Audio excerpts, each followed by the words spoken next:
Hello. Mic check, आवाज़ बराबर आ रहा है? वेस सर, सुनो, नया टॉपिक करने जा रहे हैं। इस टॉपिक का नाम है बायबैक और शेयर्स। सर, बायबैक और शेयर क्या है? एकदम सिंपल में, जो कंपनी ने शेयर इशू करके पैसा रेस किया था पब्लिक से, आज उसी शेयर को कम करने की कोशिश करना है। तो कंपनी क्या करती है, जैसा 1000 शेयर होल्डर लोग हैं हमारे, तो हम नहीं चाहते इतना शेयर होल्डर हो हमारा, हम चाहते छोटा परिवार, सुखी परिवार। तो कंपनी क्या बोलती है, 1000 शेयर होल्डर है, अब मेरे को 1000 शेयर होल्डर नहीं चाहिए, 800 के आसपास चाहिए। तो कंपनी सोच रही है अपना 200 शेयर वापस परचेस कर लेने का। अब 200 शेयर अगर कंपनी अपना परचेस करेगी तो उनको पैसा देना पड़ेगा। वो अपना शेयर बेचने के लिए तैयार ही नहीं होंगे, वो बोलेंगे हमको नहीं बेचना है। तो कंपनी कभी कभी अपना शेयर बायबैक करने के लिए ज़्यादा लालच देती है। अच्छा, तुम 10 रुपये दिए थे ना, 50 रुपये ले लो एक शेयर के पीछे। तो सर कुछ लोग बेचने के लिए तैयार हो जाते हैं, तो कंपनी अपना शेयर बायबैक करती है। सर बायबैक करने का कारण क्या है? बायबैक तो समझ गया ना, अपना ही शेयर वापस खरीद लेना है, और खरीद के किसी को देना नहीं है, इसको ख़त्म कर देना है, इस शेयर को जला डालना है। पहला 3 मेन फैक्टर बता रहा हूँ बायबैक करने का कारण क्या रहता है। सबसे पहले कंपनी को अपना अर्निंग पर शेयर बढ़ाना है। ईपीएस का फॉर्मूला याद करो, एफए में पढ़े होंगे। Earning per share net profit after tax minus preference dividend divide by number of share. नहीं किए रहेंगे तो एफए में पढ़ेंगे। तो ईपीएस का मतलब था अर्निंग पर शेयर। अपना शेयर होल्डर लोग का अर्निंग को बढ़ाने के लिए हम अपना कुछ शेयर्स को कम करेंगे, हम अपना कुछ शेयर को कम करेंगे। तो इससे क्या हो जाएगा, मैं सिंपल लॉजिक बता रहा हूँ। 10 लोग थे हमारे, 10 बच्चे लोग हैं। अब मैं जितना भी कमाता हूँ 10 लोग में बांटता हूँ, तो सबको पकड़ के चलो 1000 रुपये देता हूँ। लेकिन अगर 2 बच्चे अगर मैं कम कर दूँ, 8 ही होंगे, तो जितना भी मैं कमाऊँगा वो 8 लोग में बांटा जाएगा। तो वो लोग का अर्निंग बढ़ जाएगा ना। सोचो, वो लोग मेरे से कमाते हैं, तो पहला मैं 10 लोग को बांटता था, अब मैं 10 लोग को नहीं बांटता हूँ, 8 लोग को बांटता हूँ। तो वो लोग का, इनका जो शेयर है, इनको मिलने की वजह से इनका अर्निंग बढ़ जाएगा ना। तो पहला कारण यही होता है, कंपनी सोचती है अपने शेयर होल्डर को अर्निंग कैसे बढ़ाना है। तो पहला एक कारण होता है कंपनी को अपना अर्निंग पर शेयर बढ़ाना है, इसकी वजह से बायबैक करती है। सेकेंड कारण है, मार्केट में ना अपना शेयर का भाव बहुत कम चल रहा है, तो अर्निंग पर शेयर बढ़ाएंगे तो मार्केट का भाव भी बढ़ता है। तो मार्केट थोड़ा डाउन चल रहा है, मार्केट को बढ़ाने के लिए ये एक स्ट्रेटजी है, अपना शेयर बायबैक कर लो। और तीसरा कारण ये भी होता है, कंपनी के पास कभी कभी ना सरप्लस फंड होता है, बहुत पैसा, और कंपनी की इधर इन्वेस्ट नहीं करना है, कुछ खरीदना नहीं है। तो कंपनी सोच रही है पैसा रख के करे क्या, BMW खरीदे, ऑडी खरीदे, तो कंपनी सोचती चलो अपना ही शेयर बायबैक कर लेते हैं। तो यही सब कारण होता है, कंपनी अपना शेयर बायबैक करती है। तो बायबैक का मतलब होता है अपना शेयर वापस खरीद लेना। तो कुछ बातें आप ध्यान देंगे, बायबैक का पहले रूल्स पढ़ लेते हैं, व्हाट आर द प्रोविजन, फिर हम आगे बढ़ेंगे। तो सुनो बेटा, द टर्म बायबैक मीनिंग क्या है? मीनिंग ऑफ बायबैक और शेयर, द टर्म बायबैक और शेयर सिंपली मतलब होता है परचेस इट्स ओन शेयर। मिला वेलो से दिखा दो, purchasing its own share by a company, अपना शेयर खुद खरीद लेने का, किसी और को नहीं खरीदने बोलने का, अपना शेयर अपन खुद खरीदने का। 3 सोर्सेस है बायबैक का। फंड किधर से आएगा बायबैक के लिए? 3 sources of fund for buyback. Free reserve use कर सकते हो बायबैक के लिए, ठीक है। क्या लिखा है? कंपनी में परचेज ओन शेयर और other specified security out of free reserve से खरीद सकते हो। सिक्योरिटी प्रीमियम यूज़ कर सकते हो बायबैक के लिए। और लास्ट, अपना शेयर इशू करो, एक शेयर बायबैक करने के दूसरा शेयर इशू करो। सर क्या बोल रहे हो? अगर आप इक्विटी शेयर बायबैक करना चाहते हो तो फिर से अब इक्विटी शेयर इशू मत करो। अगर आप इक्विटी शेयर बायबैक करना चाहते हैं तो आप इक्विटी शेयर इशू मत करो। तो मतलब क्या है फिर? आपने प्रेफरेंस शेयर इशू कर सकते हो, दूसरा कैटेगरी का शेयर इशू कर सकते हो, ठीक है, सेम क्लास का नहीं। तो प्रोसीड ऑफ एनी शेयर कर सकते हो। नीचे आ जाओ, कंडीशन सबसे इंपॉर्टेंट होता है बेटा। कंडीशन क्या है बायबैक का? तो दिस आर द कंडीशन, ये सब कंडीशन फुलफिल करना पड़ता है बायबैक करने से पहले। पहला चीज़, आपका जो भी बायबैक करोगे आर्टिकल अथोराइज करना चाहिए। अगर आर्टिकल अथोराइज नहीं करता तो आप बायबैक नहीं कर सकते हो। मतलब आर्टिकल परमिशन देना चाहिए कि कंपनी अपना शेयर बायबैक कर सकती है। दो इंपॉर्टेंट डॉक्यूमेंट होता है, सुना रहेगा आपने, एक होता है मेमोरेंडम ऑफ एसोसिएशन, दूसरा article of association. Article are the internal rules and regulation of the company, तो उसके अंदर अथोराइज किया रहना चाहिए कंपनी अपना शेयर बायबैक कर सकती है, समझा।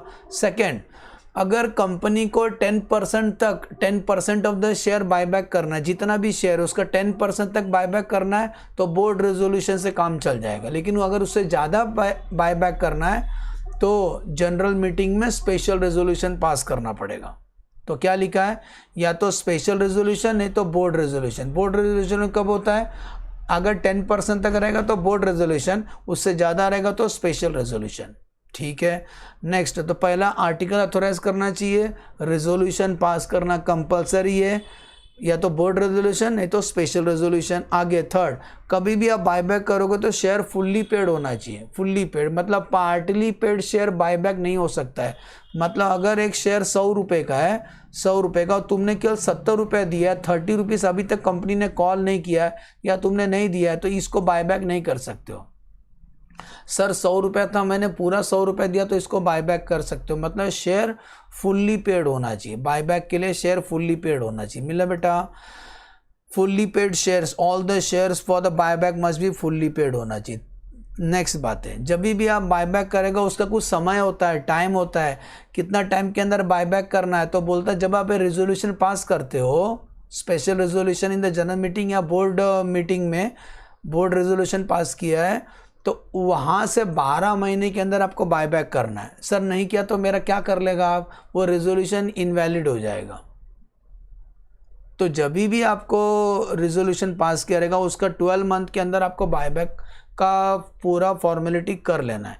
तो buyback must be completed within how many month, completed within 12 month from the date of the passing the special resolution और बोर्ड रेजोल्यूशन, समझा। फ्रॉम होम, सर किससे बायबैक कर सकते हैं हम लोग बायबैक किससे करें। तो बोलता है बायबैक करने का किससे खरीदें, क्या हम लोग मच्छी मार्केट में जाएं, ज्वेलरी की दुकान में जाए, कहाँ से मिलेगा शेयर्स हमको, शेयर्स तो खरीदना है। तो बोलता है एग्जिस्टिंग शेयर होल्डर लोग से खरीद लो। एग्जिस्टिंग किससे, शेयर होल्डर लोग से खरीद लो, या तो ओपन मार्केट से खरीद लो, या तुमने कभी कभी अपना शेयर्स अपना एम्प्लॉय लोग को देते हैं ना, ईसॉप में, एम्प्लॉय स्टॉक ऑप्शन में, या स्वेट इक्विटी शेयर। तो ये 3 तरीका से आप शेयर खरीद सकते हो। किससे किससे, एग्जिस्टिंग हमारे जो शेयर होल्डर लोग हैं उनसे खरीद सकते हो, उनको लेटर देंगे आपको अपना शेयर बेचना है, इतना पैसा हम देंगे। एग्जिस्टिंग शेयर होल्डर लोग से परचेस कर सकते हो। ओपन मार्केट मतलब हमारा शेयर ओपन मार्केट में रहेगा, वहाँ से खरीद सकते हो, या तो अपना शेयर अपना एम्प्लॉय लोग को देते हैं ना, ईसॉप, स्वेट इक्विटी शेयर, उनसे खरीद सकते हैं। अगला कंडीशन, जब भी आप बायबैक करेंगे आपको डिक्लेरेशन देना पड़ता है कि आप इंसॉल्वेंट नहीं है, आप सॉल्वेंट है। इस पे 2 डायरेक्टर लोग सिग्नेचर करेंगे, एटलीस्ट 2 डायरेक्टर, और इसमें बताया जाता है कि अगला 1 साल तक हम लोग इंसॉल्वेंट नहीं होंगे, इसीलिए तो हमारे पास भरपूर पैसा है। Within a period of 1 year will not be insolvent, not render insolvent within a period of 1 year from the date of the declaration adopted by the board. जब हम डिक्लेयर कर रहे हैं यहाँ से 1 साल तक हम लोग इंसॉल्वेंट नहीं हो, क्योंकि हमारे पास इतना पैसा है, भरपूर पैसा है। ये सॉल्वेंसी डिक्लेयर करना पड़ता है डायरेक्टर को, ठीक है, कि अगला 1 साल तक हम लोग भिखारी नहीं होंगे। जब भी आप शेयर बायबैक करेंगे तो वहाँ से जब आप बायबैक का लास्ट प्रोसीजर हो जाएगा, जैसे आज बायबैक का समय समाप्त हो, आज पूरा हो गया, तो आज से 7 दिन के अंदर, 1 हफ्ते के अंदर शेयर्स को डिस्ट्रॉय करना है, जला डालो। तो डिस्ट्रॉय वर्ड मिला, डिस्ट्रॉय करना है, किसी इंसान को डिस्ट्रॉय नहीं करना है, शेयर को डिस्ट्रॉय करना physically. Company shall extinguish and physically destroy the shares and security so bought within 7 days from the date of the last date of completion of buyback. समझ में आ रहा है, 7 दिन के अंदर उसको डिस्ट्रॉय करना है। आगे बढ़ते हैं, रिस्ट्रिक्शन ऑफ फर्दर इशू, ये सबसे इंटरेस्टिंग है। जब भी आप बायबैक करेंगे तो आप अगला 6 महीना तक नया शेयर, सेम टाइप का शेयर इशू नहीं करेंगे। नहीं तो मतलब क्या है, क्या टाइम पास कर रहे हैं आप, एक तरफ से हम शेयर बायबैक करें, दूसरा हाथ से हम शेयर इशू करें, टाइम पास कर रहे हो। तो जब भी आप बायबैक करते हैं तो अगला 6 महीने तक सेम टाइप का शेयर आप इशू नहीं करोगे। कसम खाओ, कसम नहीं खाना है, ये बताना है। When the company completed the buyback of the share or security, it shall not make further issue of same kind आएगा, king नहीं,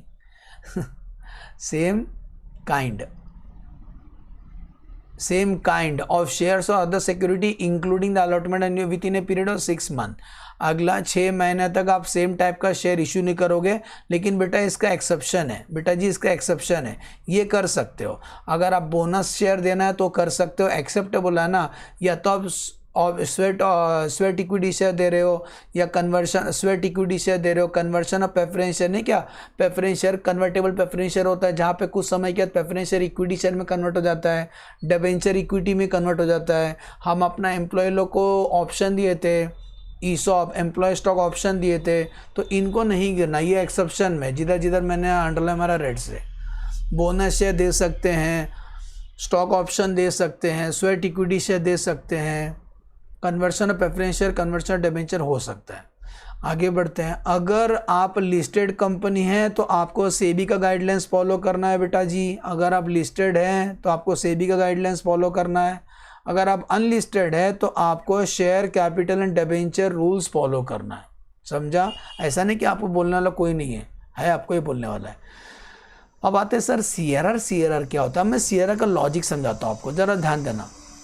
जैसे बेटा मैं ये बोल रहा हूँ, आप जेल तो देखे ही हो ना, जेल का कैदी, जेल में बहुत सारे कैदी थे, ठीक है। तो कभी आप देखा है कोई जेल में कैदी इतना अच्छा काम किया एक दिन रिहा हो गया, जेल में कोई नहीं है अभी, केवल जेलर ही है, ऐसा नहीं है। तो फिलहाल जेल में 5 कैदी लोग हैं, हरामखोर लोग हैं, इसमें से 2 लोग अभी रिहा हो रहे हैं, इनका सज़ा पूरा हो गया। तो भाई जेल भरा भरा रहना चाहिए ना, तो लोग एक से गुनाह करते फिर से फिट्टूस हो जाता है। जैसे 2 लोग गए तो 2 लोग और आ गए, विट्ठल कानिया और फ्रैक्चर बंडिया गैंग का। तो ये जेल भरा भरा था हमेशा, सिंपल लॉजिक है। लाइफ भी ऐसी ही होता है, कोई जाता है तो वापस रिप्लेसमेंट। चलो मैं एग्जांपल देता हूँ। जब आप स्कूल कॉलेज में थे तो क्या जब आप कॉलेज छोड़ के गए या स्कूल छोड़ के गए तो क्या वो स्कूल बंद हो गया? नहीं। आप जैसे ही गए कॉलेज वाले ने दूसरा 9th के बच्चे 10th में आ गए, आपको भले आंसू आया रहेगा, टीचर लोग को आंसू नहीं आया रहेगा, तो रिप्लेसमेंट हो गया। आप चले गए तो कॉलेज वाले ने दूसरा स्कूल कॉलेज ने दूसरे लोग को रख लिया। तो वैसे ही रहता है, सेम वही लॉजिक से। अगर कोई जाता है तो उसके बदली में कोई तो आना चाहिए। जैसा एक कंपनी में कोई वैकेंसी है, अगर कोई ये जॉब छोड़ के जा रहा है तो इसको फिल करने के लिए कोई तो आना चाहिए, ताकि हमारा कंपनी भरा भरा रहना चाहिए, कि कोई जाएगा तो हम रोते नहीं बैठेंगे उसके लिए। तो वही लॉजिक है, सीआरआर का लॉजिक है। अब मैं आपको लॉजिक समझाता हूँ। ये रहा बेटा जी बैलेंस शीट, सुने ना, ये आपका बैलेंस शीट है।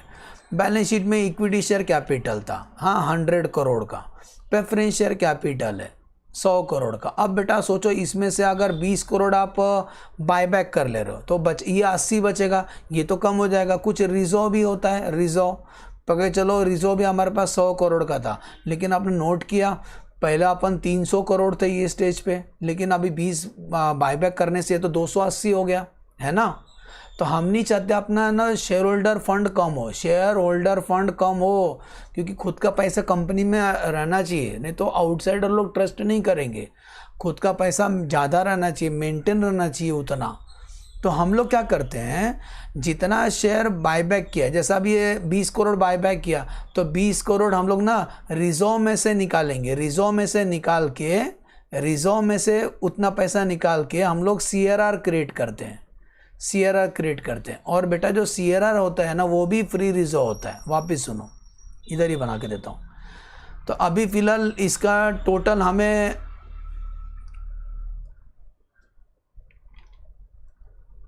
देखो, मैं ये बोल रहा हूँ आपको 300 करोड़ था, 300 करोड़ अपना शेयर होल्डर फंड था। अब सोचो इस 100 करोड़ में से अगर हम बायबैक कर लेते हैं, ये 100 को रिप्लेस करता हूँ 80 करोड़, 20 करोड़ हमने बायबैक कर लिया, एग्जाम्पल है, तो शेयर तो कम हो गया हमारा, तो इनडायरेक्टली शेयर होल्डर फंड कम हो जाएगा। तो क्या होता है, वो एक रेशो मेंटेन करना पड़ता है, खुद का पैसा बाहर वाले का पैसा। तो हम चाहते हैं शेयर होल्डर फंड वैसी का वैसी मेंटेन रहे, इसीलिए हम लोग ना रिजर्व में से कुछ पैसा निकाल के सीआरआर क्रिएट करते हैं। क्या क्रिएट करते हैं? CRR क्रिएट करते हैं, तो रिजर्व में से कुछ पैसा निकाल के CRR क्रिएट करेंगे। तो सर CRR का फ़ायदा क्या होगा? CRR का इक्विटी शेयर तो रिजर्व कम किया, CRR बना दिया हमने। CRR बाद में बोनस देंगे, CRR बाद में बोनस देते तो फिर से शेयर कैपिटल वापस बढ़ जाएगा। मतलब रिजर्व का कुछ हिस्सा, रिजर्व तो अलग होता है, रिजर्व अलग है और CRR अलग, रिजर्व अलग है, शेयर होल्डर फंड ये शेयर कैपिटल अलग है। तो रिजर्व से कुछ पैसा हम लोग वहाँ ट्रांसफ़र करते हैं। देखो मैं ड्राइंग और एक अच्छे से बना के देता हूँ। हम लोग क्या करते हैं, CRR का मकसद क्या होता है कि रिजर्व में से कुछ पैसा हम लोग ऊपर शिफ्ट करेंगे, रिजर्व में से कुछ पैसा यहाँ शिफ्ट करेंगे। लेकिन वो क्या बोल के जाता है? CRR बोल के जाता है, CRR कैपिटल रिडम्पशन रिजर्व। जितने का इक्विटी शेयर वापिस गया ना, उतने का इक्विटी शेयर फिर से आना चाहिए। तो रिजर्व में से पहला CRR में ट्रांसफ़र होता है, बाद में CRR का पैसा बोनस देंगे तो शेयर कैपिटल फिर से बढ़ जाएगा। तो मैं ये बोल रहा हूँ फिर से 80 हट के 100 करोड़ हो जाएगा, फिर से 80 हट के 100 करोड़ हो जाएगा। मानता हूँ रिजर्व कम हुआ, रिजर्व कम हुआ 20 से, लेकिन शेयर कैपिटल तो मेंटेन रहा ना बेटा, शेयर कैपिटल तो मेंटेन रहा। हम वही चाहते हैं, हम नहीं चाहते शेयर कैपिटल कम हो जाए। तो जितने का जो फेस वैल्यू होता है इक्विटी शेयर का, जितना आप रिडीम करो उतने का हम लोग CRR क्रिएट करते हैं। उतने का हम लोग क्या क्रिएट करते हैं बेटा जी? CRR क्रिएट करते हैं। एग्जाम्पल, अगर हम लोग इक्विटी शेयर बायबैक कर रहे हैं 20 करोड़ का, इसके ऊपर प्रीमियम पे कर रहे हैं 5 करोड़, तो टोटल कितना पे कर रहे हैं? इक्विटी शेयर बायबैक 25 करोड़ दे रहे हैं। तो मैं बोलता हूँ CRR किसका बनाने का? ये जो पैसा है तो सिक्योरिटी प्रीमियम में से आ जाए, कम रहेगा तो रेवेन्यू रिजर्व में से निकाल लेंगे, और भी कम रहेगा तो प्रॉफिट लॉस में से निकाल लेंगे। लेकिन ये जो 20 करोड़ है इसका ये फेस वैल्यू बोलते हैं, इसको थोपड़ा वैल्यू, फेस वैल्यू। ये जा रहा है तो ये वापस के बदली कोई तो आना चाहिए। तो ये 20 के बदली में या तो आप न्यू इशू करो। न्यू इशू क्या हो सकता है? न्यू इशू केवल प्रेफरेंस शेयर हो सकता है, एक शेयर गया दूसरा शेयर आना चाहिए। लेकिन अगर प्रेफरेंस शेयर भी नहीं कर रहे हो, नहीं है, तो आप CRR क्रिएट करो। और CRR किधर से क्रिएट करोगे? रेवेन्यू रिजर्व में से करोगे, अगर कम रहेगा तो प्रॉफिट लॉस में से करोगे। तो CRR कितने क्रिएट करेंगे इस सिचुएशन में बताओ? 20 करोड़ का CRR क्रिएट करेंगे रेवेन्यू रिजर्व में से। लॉजिक बता दिया। कोई जाएगा तो दूसरा आना चाहिए। मेरा एक वाइफ मेरे को छोड़ के चले गई, मेरा वाइफ मेरे को छोड़, एक नहीं, मेरा वाइफ मेरे को छोड़ के चले गए, तो मैं उसके रोते नहीं बैठेगा ना, दूसरा शादी कर लूँगा। तो एक गई तो दूसरा आ गया, घर में खाना पीना कौन बनाएगा? तो वैसी है, आ जाओ। तो CRR क्या होता है? Transfer of certain sum to CRR when the company purchase its own share out of free reserve. कहाँ से? फ्री रिजर्व में से।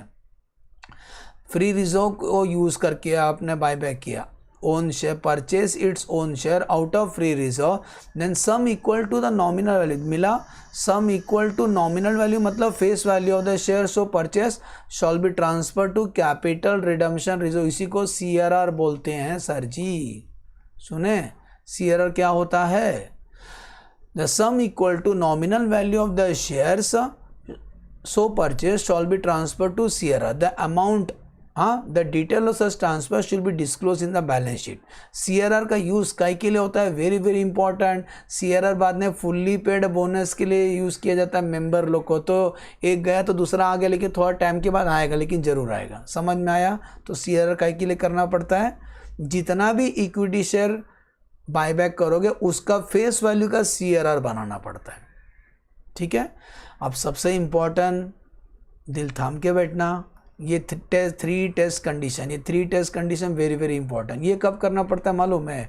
जब क्वेश्चन में बोलेंगे कि चेक करो कंपनी ने रूल्स फॉलो किया है कि नहीं, या कंपनी कितना शेयर बायबैक कर सकती है आप पता लगाओ, तो 3 टेस्ट कंडीशन आपको सर्च करना है। 3 टेस्ट कंडीशन क्या है? ये तीनों पड़ाव पार करना है आपको। तीनों टेस्ट कंडीशन, तीनों को टेस्ट करना है। तो maximum limit of the amount equity share buyback, आप ना इससे ज़्यादा बायबैक नहीं कर सकते हो। 25% of the paid up capital of free reserve, इससे ज़्यादा नहीं बायबैक कर सकते हो। अरे बायबैक का मतलब ये नहीं पूरा अपना शेयर ही बायबैक कर गायब कर देने का। 25% से ज़्यादा बायबैक नहीं कर सकते हो total paid up share capital of free reserve का।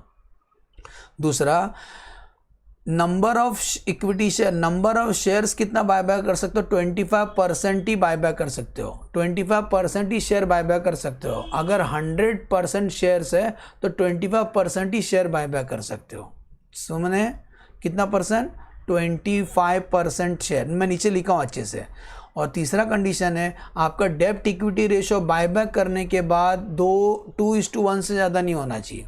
व्हाट इज डेब्ट इक्विटी? डेब्ट का मतलब होता है कर्जा, डेब्ट का मतलब इधर आफ्टर बायबैक, बायबैक करने के बाद जो डेब्ट रहेगा उसमें secured, unsecured, short term, long term सब काउंट करने का, वो शॉर्ट टर्म हो या लॉन्ग टर्म हो सब काउंट करने का। सुन रहे हैं? डेब्ट हो, सिक्योर्ड हो, अनसिक्योर्ड हो, शॉर्ट टर्म हो, लॉन्ग टर्म हो, सब काउंट करने का। सुने क्या बोला मैंने? वो लॉन्ग टर्म डेब्ट हो या शॉर्ट टर्म डेब्ट हो, शॉर्ट टर्म मतलब करंट लायबिलिटी के अंदर भी रहेगा तो भी उसको काउंट करने का। और इक्विटी आफ्टर बायबैक का मतलब कैपिटल प्लस फ्री रिजर्व लेना। सर फ्री रिजर्व किसको बोलते हैं? जो रिजर्व में से आप डिविडेंड दे सकते हो, free for dividend, we can give dividend out of that reserve, ऐसा रिजर्व को फ्री रिजर्व बोलते हैं। इंक्लूडिंग सिक्योरिटी प्रीमियम इस चैप्टर में यूज़ कर सकते हो। तो for the purpose of section 68 free reserve का मतलब होता है free reserve available for free distribution of dividend including security premium. तो 3 कंडीशन आपको समझाने जा रहा हूँ। सर हम लोग प्रॉब्लम में करने टाइम कैसे करेंगे? ये देखो, ये इसका स्क्रीनशॉट ले लेना, समझाता हूँ। हम इसी तरीके सॉल्व करेंगे। मैक्स दीवाना कर दे, maximum number of share to be bought back is list of the following. हम लोग ये वर्किंग करेंगे। जब क्वेश्चन में बोलेंगे कि चेक करो कंपनी ने प्रोविज़न फॉलो किया है कि नहीं, या बताओ बायबैक कितना कर सकते हैं, तब हम ये करना पड़ेगा। तो maximum number of share to be bought back is list of the, list मतलब लोअर, तीनों क्राइटेरिया फुलफिल होने के लिए लोअर लेना पड़ेगा। तो पहला है, मैं अपना शॉर्टकट ही बता दूंगा आपको, डोर याद रखो, डोर, ओहो डोरीमोन नहीं, डोर, ये डी, ये ओ और ये आर, डोर, वो अलग स्पेलिंग है लेकिन डोर याद रखो। सुन रहे बेटा? डोर, जिंदगी का डोर, हाँ। तो DOR याद रखो बेटा जी। तो डी क्या है सर? डेब्ट इक्विटी रेशो, ओ क्या? Outstanding share test ratio, R मतलब रिसोर्स है। डेब्ट equity ratio working note number 1, इन तीनों का आंसर शेयर्स में रहेगा। किस में रहेगा? शेयर्स में रहेगा। तो पहले एक समझाता हूँ, डेब्ट equity ratio working note number 1 करेंगे। तो डेब्ट इक्विटी रेशो कैसे करने का ध्यान देना, डेब्ट इक्विटी रेशो पास करना चाहिए। देखो बोलो, वो लोग क्या बोलते हैं, डेब्ट इक्विटी रेशियो 2:1 से ज़्यादा नहीं रहना चाहिए। मतलब आपका जो डेब्ट है ना शेयर होल्डर के मुकाबले में डबल हो सकता है, उससे ज़्यादा नहीं हो सकता है। तो 2:1 मेंटेन करना है, इक्वल टू डेब्ट। यहाँ डेब्ट लॉन्ग टर्म भी लेना है, शॉर्ट टर्म भी लेना है। और इक्विटी का मतलब क्या होता है? Equity share capital, equity share capital plus free reserve. Sir equity share capital plus free reserve मतलब, फ्री रिजर्व मतलब security premium, revenue reserve, profit loss account, ये फ्री रिजर्व है। सर ये माइनस क्या करना है? अब जरा ध्यान देना, जब भी आप इक्विटी शेयर बायबैक करते हो तो उतना शेयर कम हो जाता है ना। जैसे एग्जांपल यहाँ साइड में लिख के दिखा रहा हूँ आपको, समझो प्लीज़ बेटा। Equity share capital plus uh premium equal to equity share buyback बरोबर। अगर हम लोग चलो छोटा ही नंबर ले लेते हैं, 100 शेयर्स परचेज कर रहे हैं 10 रुपये का, तो ये उसका फेस वैल्यू होगा 1000 रुपये का। लेकिन हम प्रीमियम दे रहे हैं, 100 शेयर के पीछे 20 रुपये एक्स्ट्रा दे रहा हूँ, तो 30 रुपये दे रहा हूँ पूरा मिला के। तो 100 × 10 इसका फेस वैल्यू हो गया, 122,000 इसका प्रीमियम होगा, तो टोटल 3000 दे रहे हैं। तो ये बताओ जब बायबैक करोगे तो ये तो कम हो रहा है ना, इक्विटी शेयर कम हो रहा है, प्रीमियम भी कम हो जाएगा। तो घूम फिर के what is the buyback price? 30 है, 30।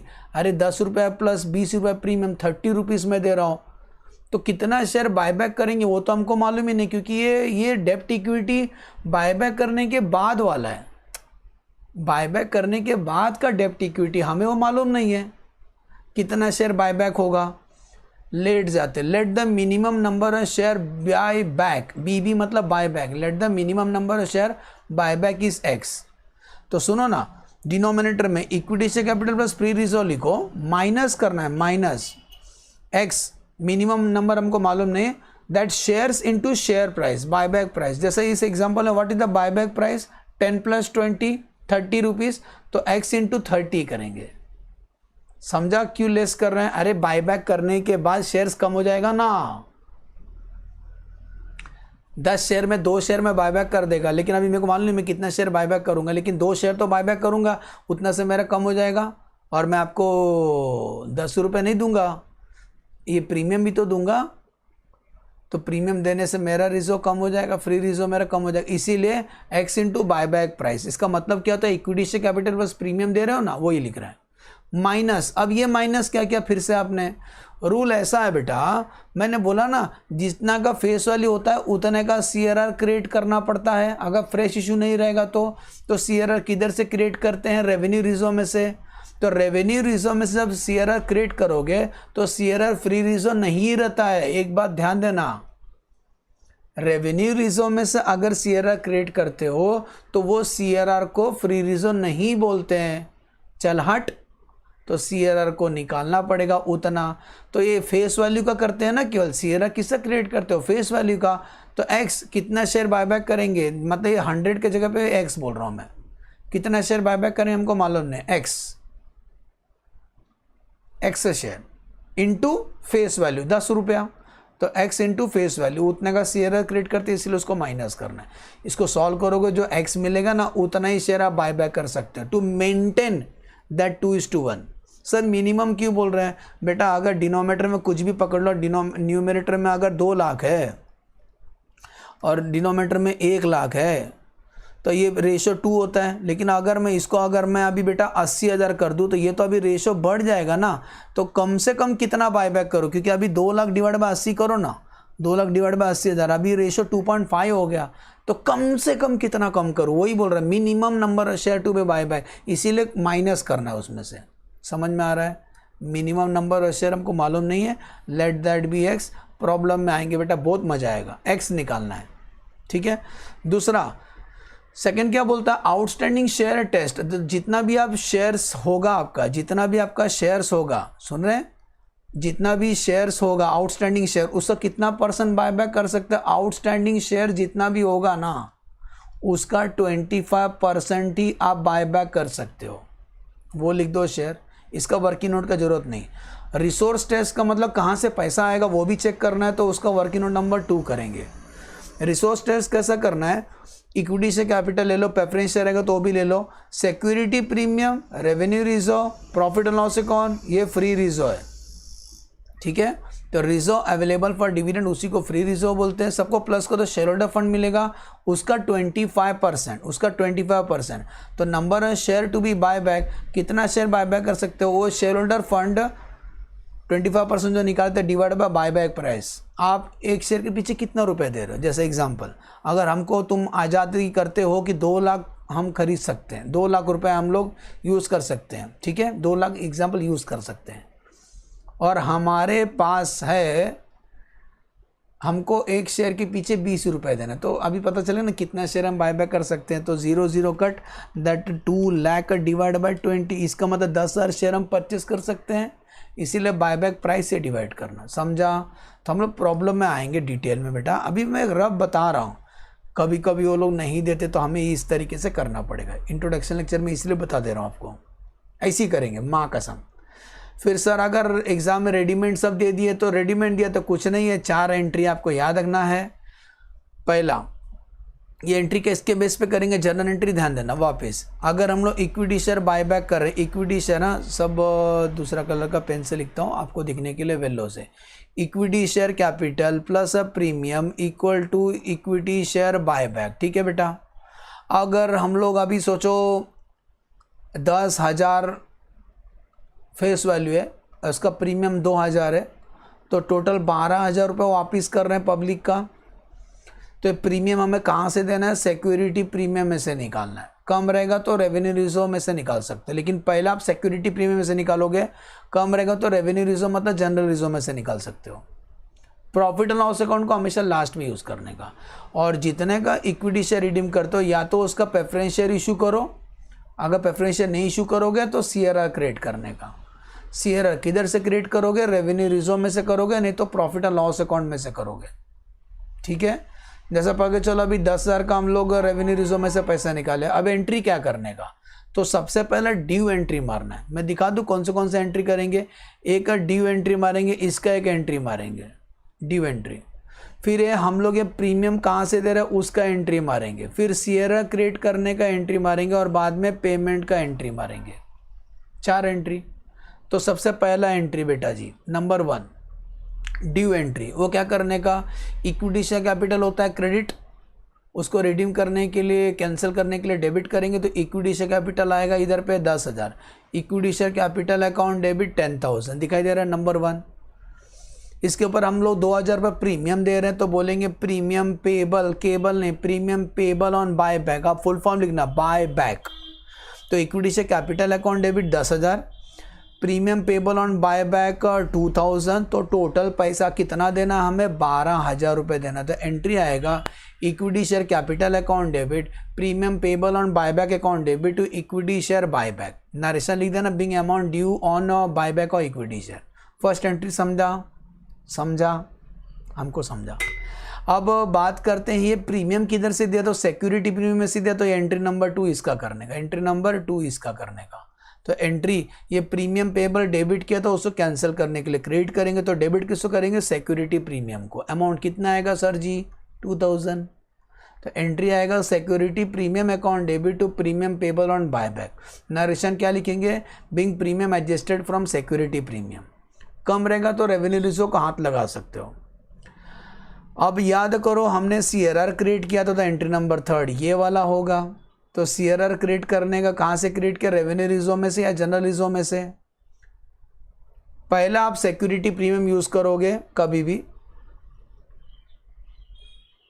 प्रीमियम के लिए, पहला आप प्रीमियम का बंदोबस्त करोगे। सीआरआर क्रिएट करने के लिए जनरल रिजर्व पहला यूज करना, बाद में प्रॉफिट और लॉस अकाउंट। प्रॉफिट लॉस को हमेशा लास्ट में यूज करना। नेक्स्ट तो रेवेन्यू रिजर्व में से सीआरआर क्रिएट किया कितने का, 10,000 का। तो यहाँ लिखेंगे revenue reserve account debit to CRR, बाद में सीआरआर फुल्ली पेड बोनस देंगे हम लोग। नरेशन देना being CRR created out of revenue reserve. और फर्स्ट एंट्री में था ना इक्विटी शेयर बायबैक क्रेडिट, अभी पे करना है ना, तो इक्विटी शेयर बायबैक वापिस करेंगे पैसा। तो equity share buyback account debit कितना 12,000 आएगा ना बेटा जी, कितना आएगा 12,000। क्योंकि देखो इक्विटी शेयर बायबैक कितना 12,000 क्रेडिट था, तो उतना से हम लोग डेबिट करेंगे। तो लिखेंगे equity share buyback account debit to bank being amount paid to equity share holder, या लिखेंगे being payment made on buyback और इक्विटी शेयर। तो ये 4 बेसिक एंट्री। कभी कभी वो लोग बोलते हैं कि हमने इन्वेस्टमेंट सेल कर दिया उसका एंट्री एक्स्ट्रा मारना। कभी कभी बोलेंगे इक्विटी शेयर तो बायबैक कर ही रहे हैं, प्रेफरेंस शेयर भी रिडीम कर रहे हैं, उसका एक्स्ट्रा एंट्री मारना। लेकिन ये 4 बेसिक एंट्री। 5वां कब आएगा, जब प्रेफरेंस शेयर इशू करेंगे। तो प्रेफरेंस शेयर इशू करेंगे तो एंट्री पास कर देना।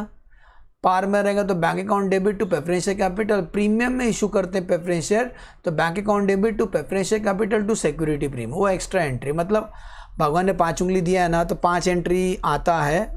कब आएगा, जब फ्रेश इशू करेंगे। लेकिन फ्रेश इशू नहीं कर तो 4 ही एंट्री रहेगा। हर क्वेश्चन में 4 एंट्री तो हो गया होगा, मिनिमम 4 एंट्री। ठीक है, एज्यूम करता हूँ बेटा समझ में अच्छे से। इससे संबंधित हम लोग प्रॉब्लम करेंगे। और ये वाला इंटरेस्टिंग है, maximum number of share to be buy back, इसका प्रॉब्लम करूँगा तभी डिटेल में समझेगा। ठीक है, तब मैं डिटेल में पक्का आऊँगा, फिर मैं दिखाऊँगा इसको। चलो बाय बाय।